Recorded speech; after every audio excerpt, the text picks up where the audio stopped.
O Pão Nosso de Cada Dia, nossa meditação diária na Palavra de Deus. Especial Hebreus com Pastor Sinésio Santos. Olá, meus queridos amigos, meus amados irmãos, aqui Pastor Sinésio e o nosso especial Hebreus, dentro do quadro O Pão Nosso de Cada Dia. Lembrando que você pode participar do nosso canal, enviando perguntas, dúvidas, solicitando até alguns estudos específicos de algum tema, como use a minha página no Facebook, Apocalipse Sem Mistérios, ou no meu canal, A Palavra Responde. Você pode falar conosco ali pelos comentários também. E finalmente, Instagram. Também estamos no Instagram. Você pode ali enviar suas dúvidas, perguntas e qualquer outra sugestão que você tenha, ok? Tem links na tela, tem QR Codes e isso facilita bastante o seu acesso. Olá, meus queridos amigos, meus amados irmãos. Aqui Pastor Sinésio, um recado muito importante para você. Durante a quarentena, eu publiquei 61 aulas baseadas no meu livro A Bíblia Sem Mistério, Apocalipse.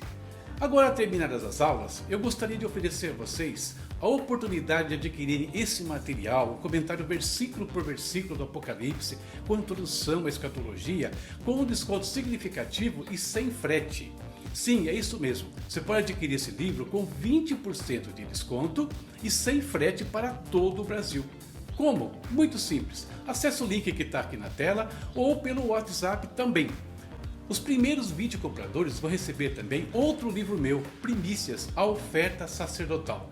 Portanto, não perca tempo. Acesse já o link ou me procure nas redes sociais ou pelo WhatsApp e reserve já o seu exemplar. Que Deus te abençoe, abençoe a sua casa e a sua família. Tchau, tchau. Na reflexão, aula anterior, nós fechamos o tema Cristo superior a Moisés, tá? Então hoje nós abrimos um novo tema. Esse novo tema é justamente Cristo, o grande sumo sacerdote. Temos 3 tópicos principais para estudarmos dentro desse tema aqui. E começaremos pelas credenciais do sacerdócio de Cristo. Depois ele vai falar um pouco sobre a advertência à apostasia e terminaremos falando sobre a certeza da promessa de Deus. Perfeito? Então, Epístola aos Hebreus, Cristo, o grande sumo sacerdote, as credenciais do sacerdócio de Cristo. Tema de hoje da nossa aula. Vimos até aqui que Cristo é o Filho de Deus. Cristo é superior aos anjos. Cristo é superior a Moisés. E o autor ainda nos apresentou, já introduzindo o assunto, a questão do sacerdócio de Cristo, apresentando ele como sacerdote ideal. Ideal por quê? Porque ele desceu, é Deus feito carne, habitando entre nós, conhecendo as nossas mazelas, as nossas dificuldades e com isso podendo nos elevar até a presença do Pai, se tornar a nossa justiça. O autor de Hebreus vai demonstrar agora as credenciais de Cristo como grande sumo sacerdote. Por quê? Porque ele está escrevendo para um público, aos hebreus, que tinha um grande conhecimento do sacerdócio levítico. Conhecia os detalhes, conhecia as obrigações, o chamamento divino, as regras do sacerdócio. Então ele não pode apresentar um novo sumo sacerdote sem questionar, sem explicar isso para aqueles que entendiam tanto do assunto. Ou pensavam que entendiam, no caso. Então daí a gente vai ver ele mostrando essas credenciais, comparando, a gente vai ver aqui, os 2 sacerdócios até. O sacerdócio era um ofício exclusivo e atribuído por Deus para a família de Levi. Tá? Os levitas aí, eles foram separados, uma tribo separada para servir no tabernáculo, para servir a Deus no sacerdócio e também todos os afazeres ali envolvendo as questões religiosas. Dentro dessa tribo, Deus separou uma família, a família de Arão, para o exercício do sacerdote. E isso também de uma forma exclusiva, ninguém mais poderia se achegar ali. Segundo a lei, nenhuma outra pessoa, qualquer uma das demais tribos, ninguém poderia tomar para si esse privilégio do sacerdócio e nem do serviço levítico. Todos os que infringiram esta regra, chegar até mesmo a pagar com a própria vida. Todos que se intrometeram no serviço sacerdotal tiveram problemas. Um exemplo bem clássico é o próprio rei Saul. Ele acaba perdendo o reino quando ele, na sua impaciência, vai ali oferecer os sacrifícios que não lhe cabia. Era tarefa de Samuel, ok? Então, 3 tópicos, né, vão dominar a nossa aula de hoje. Quais são eles? Primeiro, Cristo, o sumo sacerdote ideal. Nós falamos um pouquinho sobre isso, retomamos mais um tiquinho desse assunto hoje. A natureza do sacerdócio levítico. Também vamos falar, não vamos falar, tá? A gente vai começar a falar sobre isso na realidade hoje. E a natureza do sacerdócio de Cristo. Tá? Esses são os 3 tópicos que nós vamos trabalhar daqui para frente. Primeiro, o sumo sacerdote ideal. Já comentei na introdução, falei na reflexão anterior, né, mostrando que Cristo como aquele que conhece as fraquezas. E por que ele nos conhece? Porque ele deixou a sua glória e se fez carne e participou da mesma condição que todos nós participamos. Aí o sumo sacerdote ideal. E o autor começa falando do grande sumo sacerdote, relembrando isso que ele já tratou no capítulo 2. Então, ele ratifica aqui, né? Cristo como sumo sacerdote. Ele já falou, né, como eu disse, ele só está reafirmando uma coisa importante. Depois ele vai fazer uma rápida comparação entre o sacerdócio levítico, tá, e o sacerdócio de Cristo. Não é uma comparação profunda, na verdade ele começa aqui essa comparação e ela vai se estender ao longo da epístola, nos próximos capítulos. Versículo 14, então, vamos ler sobre o sacerdote ideal. Visto que temos um grande sumo sacerdote, Jesus, Filho de Deus, que penetrou nos céus, retenhamos firmemente a nossa confissão. A grandeza do sacerdócio de Cristo, a grandeza da salvação que nos foi apresentada aqui pelo autor de Hebreus, deve ser uma motivação a mais. Para quê? Para que nós perseveremos na nossa confissão de fé, permaneçamos na presença de Deus. É a 3ª vez que o autor fala sobre a necessidade de reter, de permanecer na fé, permanecer em Deus. Ele vai falar isso várias vezes ao longo da epístola. E por que essa insistência do autor? Porque muitos estavam, como falei lá no começo da aula, sendo tentados a voltar para a lei, para a pompa da lei, para aqueles grandiosos cultos que nada tinha, né, de eco dentro do Evangelho, que é uma coisa mais simples, porém muito maior, mais profunda e com um agente celestial essencial e ideal, que era o próprio Deus. Versículo 15. Porque não temos um sumo sacerdote que não possa compadecer-se das nossas fraquezas, porém um que, como nós, em tudo foi tentado, mas sem pecado. É o que ele falou lá no 2,18, tá? Ele está repetindo. Ratifica, né? Ele está ratificando já Hebreus 2, do 14 ao 18, tá? Onde nós vemos que Jesus ele se qualificou como Redentor. Como? Ao experimentar a condição humana. Ele se fez carne. Vamos deixar isso bem claro, repetir isso várias vezes. Cristo experimentou a humanidade 100%. Tá? E mesmo aqui, na nossa pele, na nossa carne, no nosso osso, ele não atendeu aos apelos do pecado e da carne. Vou guardar bem esse detalhe que você vai voltar já já aqui a ser tema da nossa prosa. Versículo 16, fechando esse tópico. Cheguemos, pois, com confiança ao trono da graça, para que possamos alcançar misericórdia e achar a graça, a fim de sermos ajudados em tempo oportuno. O trono da graça, o lugar onde nós podemos achar misericórdia. Chegamos ali, não seremos tratados segundo os nossos pecados, segundo os nossos erros, mas se chegarmos ali com o coração arrependido, encontraremos a misericórdia de Deus. O apóstolo Tiago, na sua epístola, capítulo 2, verso 13, ele forma: a misericórdia triunfa do juízo.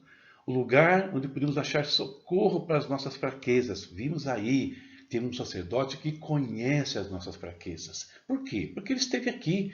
Cristo experimentou a humanidade verdadeiramente por nós. E por último, lugar do socorro bem presente, né? Nos tempos de aflição, acharmos ajuda em tempo oportuno. Não ajuda para livramento somente, ajuda para socorro, provisão, mas ajuda principalmente para vencermos as nossas fraquezas, a nossa debilidade, vencermos o pecado e assim entrarmos e permanecermos na presença de Deus. E aqui nos lembra o Salmo 46, né? Deus é nosso refúgio e fortaleza, socorro bem presente na aflição. Segundo tópico, a natureza do sacerdócio levítico. Agora o autor vai falar um pouquinho de como era o sacerdócio levítico nos próximos 4 versículos. Vamos ler. Porque todo sumo sacerdote é tomado dentre os homens, é constituído a favor dos homens nas coisas concernentes a Deus, para que ofereça dons e sacrifícios pelos pecados. E possa compadecer-se ternamente dos ignorantes e errados, pois também ele mesmo está rodeado de fraqueza. E por esta causa deve ele, tanto pelo povo como também por si mesmo, fazer ofertas pelo pecado. Olha só, essa era a condição dos sacerdotes, a natureza deles. Eles eram mediadores entre Deus e os homens? Sim, eles eram, tá? Então eles foram colocados por Deus como mediadores aqui nessa situação. Eles compreendiam a fraqueza dos homens? Também compreendiam. Por quê? Porque eram iguais a eles, tá? Eles necessitavam de remissão tanto quanto aqueles ministravam. Então, o sacerdote, ele vivia uma situação de empatia com o povo, ou pelo menos deveria ser assim, porque ele estava no mesmo nível deles. A diferença é que ele tinha um ofício atribuído por Deus, somente isso. E termina falando no versículo 4: E ninguém toma para si esta honra, senão o que é chamado por Deus, como Arão. Apesar de toda essa limitação que nós vimos no sacerdócio levítico, eles estavam, queridos, exercendo um ofício divinamente constituído. Nós vimos isso. Foram chamados por Deus. E fala aqui o texto, né? Ninguém toma para si esse privilégio, senão aquele que é chamado por Deus, né? Como Arão foi chamado. Então, eles exerciam um ministério exclusivo que nenhum outro poderia fazer. Tá? Eles tinham um chamamento divino. Isso é uma coisa muito importante de destacar. Às vezes temos tantas pessoas hoje exercendo funções de forma, abre aspas, ilegal. Por quê? Não tem chamado, não tem constituição divina naquilo que eles fazem. Não era o caso dos sacerdotes antigos. Então, ele vai comparar agora esses fatos do sacerdócio levítico com a natureza do sacerdócio de Cristo. Mas, quero advertir já, que não vai pegar ponto a ponto. O autor não faz isso nesse momento. Algumas questões de comparação ele vai falar em outros capítulos da carta. Agora ele só principia a mostrar algumas coisas do sacerdócio de Cristo. E nessa primeira comparação que o autor faz com o sacerdócio de Cristo, ele mostra que Jesus, né, também se tornou o mediador entre Deus e os homens, como eram os sacerdócios, que pertenciam ao sacerdócio levítico. Ele também compreende as nossas fraquezas, já falamos bastante sobre isso aqui, e ratificando, ele participou da nossa natureza. E finalmente, temos o terceiro ponto: Cristo começa a divergir, né, dos demais sacerdotes. Por quê? Porque aqui ele é o mediador entre os homens. Perfeito, tranquilo. Conheça as fraquezas? Conhece, mas de uma forma diferente do sacerdócio levítico. Eles conheciam por fazer parte da natureza. Cristo conhece? Não, ele é Deus. Ele assume a natureza. Isso dá a ele uma condição diferente dos levíticos. Por quê? Porque ele não necessita de remissão. Na qualidade de Cordeiro de Deus, e sendo ele mesmo sacerdote e sacrifício, ele tinha que ser puro e imaculado. A gente vai voltar a esse tema mais tarde. Se ele era puro e imaculado, então para ele não tem remissão. E aí começa a distanciar o sacerdócio de Cristo do sacerdócio levítico. Versículo 5. Assim também Cristo não se glorificou a si mesmo para se fazer sumo sacerdote, mas aquele que lhe disse: Tu és meu filho, eu hoje te gerei. Agora o autor volta para a questão do chamado. Os levitas, né? Arão estava cumprindo o chamado, Cristo também. Só que o chamado de Cristo, ele vai além, porque lá Deus estava chamando homens para o sacerdócio. Aqui ele chama o Filho. Tu és meu filho, eu hoje te gerei. Então Cristo, né, o que o autor quer mostrar aqui é que Jesus não usurpou a posição sacerdotal. Não, ele foi chamado por Deus, recebeu do próprio Pai. E o Salmo 8, né, é que é citado aqui pelo autor. Tu és meu filho, eu hoje te gerei, né? Um salmo messiânico.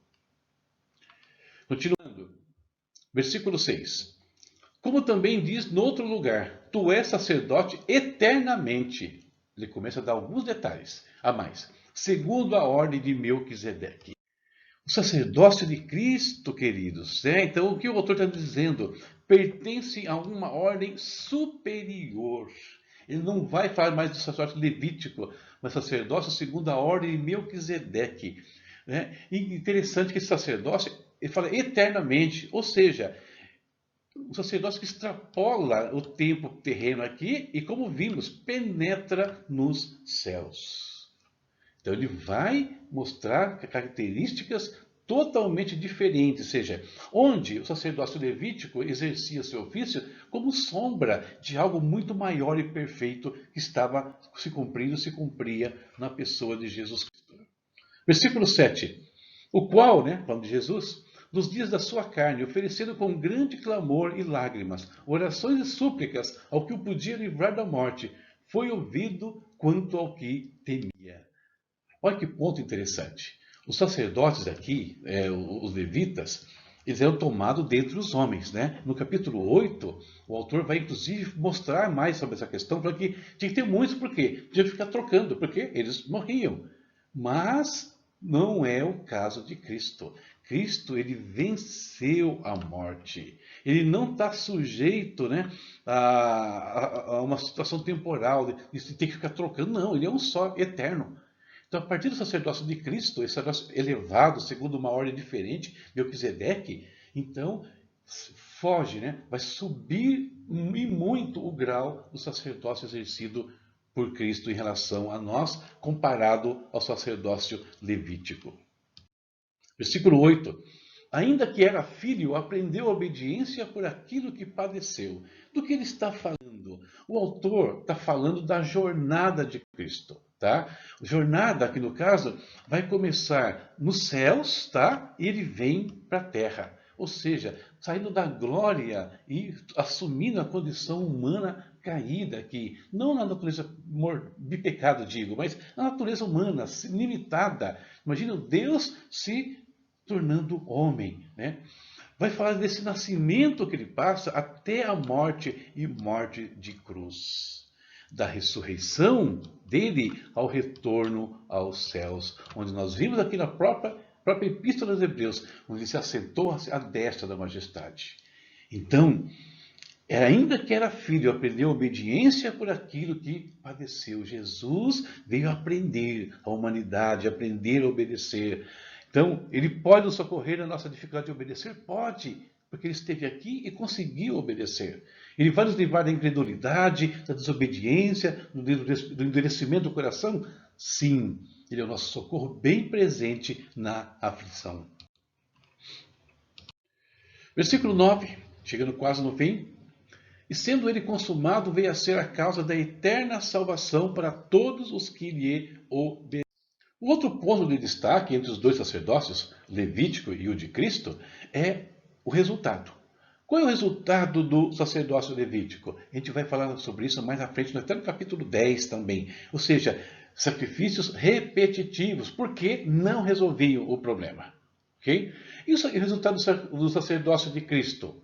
Aqui, eterna salvação. Uma vez consumado o sacrifício de Cristo, não há mais que se repetir outro sacrifício. E quem obedece a ele, quem se coloca debaixo do guarda-chuva da redenção de Cristo, está coberto eternamente, desde que não saia dessa condição. O que o autor já nos advertiu aqui 3 vezes, conforme nós vimos. E, finalmente aqui, chamado por Deus sumo sacerdote segundo a ordem de Melquisedeque. O que é o sacerdócio segundo a ordem de Melquisedeque? O autor ele só cita o assunto aqui. Ele cita o Salmo 110, é onde aparece isso pela primeira vez lá no Antigo Testamento, mas ele não aprofunda. Ele vai fazer isso apenas no capítulo 7. Tá? Então, aguenta aí, a gente vai voltar à questão do sacerdócio de Melquisedeque e explicar mais sobre tanto o personagem Melquisedeque, quanto o que seria então esse sacerdote segundo a ordem de Melquisedeque. Beleza? Por ora, o autor tem algumas advertências a fazer, algumas exortações a fazer, e é isso que nós vamos ver na sequência dos nossos estudos. Conclusão, queridos. O que nós vimos até aqui e com a aula de hoje? Jesus é o nosso sumo sacerdote ideal. Aquele que pode nos assistir em qualquer necessidade em circunstância. Esse é um ponto importante. O autor ratificou isso. Segundo, o sacerdócio de Cristo extrapola, os sacerdócios deste mundo. Extrapola completamente, tá? Ainda que sejam divinamente constituídos. Eles tinham uma função, mas uma função temporária. Como acontece nos dias de hoje. Temos pastores, temos profetas, evangelistas, temos, mas temporários. Um dia tudo isso acaba. Então, a compreensão que Cristo tinha, da natureza humana, ela é profunda. Ele nos conhece duas vezes. Por que duas vezes? Ele nos conhece primeiro como Criador. Vamos voltar no capítulo 1. Criador de todas as coisas. E também agora ele nos conhece como o Redentor. Nós somos deles duas vezes. Ele nos criou e nos comprou com o preço do seu próprio sangue. E é com ele que nós vamos falar nesse instante. Eu não sei o que você precisa para esse dia, eu não sei o que Deus pode fazer para mudar situações que tenham te afligido. Ou pode ser que não, você só precisa que Deus mantenha você nesse caminho, mantenha você coberto pela graça dele. Amém. Se for assim, nessa ou numa outra circunstância, nós precisamos manter a nossa vida com ele e falando com ele. Amém? Querido Deus, em nome de Jesus, nós te bendizemos mais uma vez, mais um dia, Senhor. Colocamos a nossa vida nas tuas mãos, Jesus, sabendo que o Senhor é poderoso e que o Senhor conhece as nossas necessidades, as nossas fraquezas. Por isso pode ser nosso socorro bem presente em qualquer circunstância. Muito obrigado, Senhor Jesus, por tudo que fizeste. Obrigado por ter se submetido a essa vida, a essa condição humana, por ter vindo aqui, vencido todo o mal e hoje, entronizado novamente, intercede por nós junto ao Pai. Pai, e já que o Senhor intercede por nós, cubra minha casa, minha vida, minha família, cubra a vida e a família daqueles que têm participado, Deus, dessas aulas aqui, a vida dos teus servos em todo o mundo, Pai. Guarda-os, ó Deus, que nós permaneçamos firmes na nossa confissão até que o Senhor venha. Em nome de Jesus nós te agradecemos e oramos aqui, Senhor. Amém. Amém. Terminamos aqui a nossa reflexão de hoje. Amanhã continuamos o tema Cristo, o grande sumo sacerdote, e é hora de nós falarmos sobre a advertência contra a apostasia. Perigo enorme. E vamos começar com uma visão geral sobre o que é a apostasia. Então, não perca, aula bem legal amanhã, acredito que você vai gostar. Tchau, tchau.